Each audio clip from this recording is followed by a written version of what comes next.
Hi friends. இப்போ வந்து பார்த்தீங்கன்னா விஜய் இருக்காருல்ல, ஆமா. அரசியல் நிற்கிறாராமா, குதிக்கிறாராமா, முதலமைச்சர் ஆக போறாரா? முதலமைச்சர் அப்படித்தான் சொல்றாரு. என்ன செய்யறது?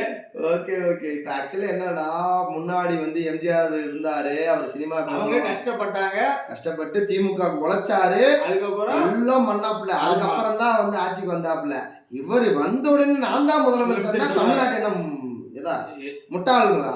அப்படித்தான் உருவாக்கி வச்சிருக்காங்க. அப்ப இப்ப நிலைமை 4.5 ஆண்டு வந்து பாத்தீங்கன்னா நல்லாட்சி தந்தவர் எடப்பாடியார் அவர் எங்க போவாரு?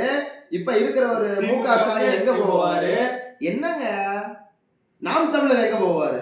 அவர் எத்தனை வருஷம் கஷ்டப்பட்டு தனியா இருந்து போராடுறாரு. 2021ல 3வது பெரிய கட்சி அவர் 8% இருக்காப்புல. பெரிய லெவல் அது. ஆமா. எல்லாருமே நான் வந்த உடனே நான் தான் முதலமைச்சர். என்ன தப்பா சொல்றது? எனக்கு ஒண்ணும் புரியலப்பா.